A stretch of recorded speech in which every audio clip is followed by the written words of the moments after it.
Hey guys, what's going on? Today's video is going to be a kit tour on my Mapex kit that's sitting behind me. I'm going to run through all the different parts of the kit. We're going to talk about cymbals, we're going to talk about hardware, we're going to talk about shells, we're going to talk about all that good stuff. So I'm going to move the camera and we're going to get started. So to my right here, this is my Mono Byzance 18-inch medium crash. I really like this crash because it's very airy and it has a really nice dark undertone. I purchased this cymbal just before I recorded Scars. That's my last cover. I'll drop that down in the description below. Maybe go check that out and come back here. Outside of that, this is my first vinyl cymbal at the kit, and I'm really liking what I'm seeing so far. And it kind of gives me an understanding as to why guys like Luke Holland or any other drummer on the platform really plays these kind of cymbals, or this brand at least. So really liking vinyl, really interested to check out more of what they have to offer in their lineup of the Byzance series. So moving down, this is one of my effect cymbals. This is an 8-inch Zildjian Zilbel, not really much to it.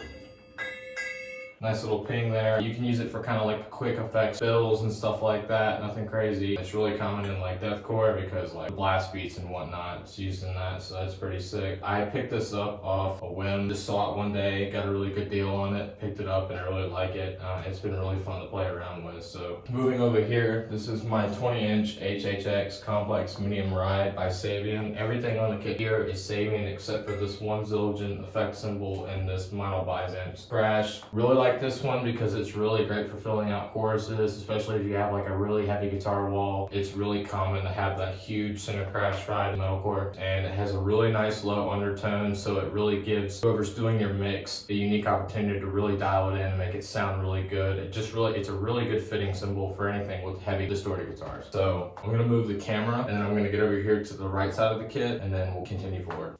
Okay, to my right here, we've got my 14-inch HHX Complex Medium hats. Not really much to say about them. I really like them as a cymbal. They're really crunchy when they're open, and they're really thingy when they're closed. I mean, what else is there to it, right? So, really sick hi-hats. I'll throw links to all the products that I have here, or as many as I can, in the description below, so you guys can go check theirs out for yourself, and maybe you might find something you like or you need for yourself for your kit. I'll also add to that and say that if you have a drum kit and you would like to share it, drop it in the comments below. I'd love to see everybody's drum kit and what they're playing on as far as cymbals, hardware, shells, pedals, like the whole nine. So drop those in the comments below and I really want to see those. Outside of that, this is my 19-inch left crash. This is a Ozone crash by Sabian. This one's got like a more dark, raspy undertone. It's really good if you want to pair it with like a unison stroke on the snare, or it kind of works as a china in a way, or something that's a little bit more trashy because it has the holes kind of, because it's a vented effect cymbal. And so if you don't have a china and you're really in like a really big breakdown or something like that, and you want to really ride on this as like the pulse, you know, on eighth notes or something like that, this really works well. I've cracked 2 of these now. This is my 3rd. I don't know what it is with effect cymbals that are vented, but they love to crack really quick. So really enjoying this cymbal. Outside of that, there's nothing else for cymbals. I'm gonna go ahead and move the camera and we're gonna start talking about the shells and the heads I play. Okay, so we're back. We're gonna start on shells now. So behind me here is my 12x8 rack tom. The shell is a combination of maple and birch. I really like this as far as where it sits for tone, and it's very easy to tune. Outside of that, I'm gonna move the camera again so we can talk about the floor toms, and then we'll keep going moving forward. Okay, so here's my floor toms. This is a 14x8 and a 16x14 as far as size go. They're both made with maple and birch. Really sick shells. I'm not crazy about the 16. It's kind of a pain to tune. I run cotton balls in all my toms. It really helps cut down and keep the sound really short as far as echoing and whatnot.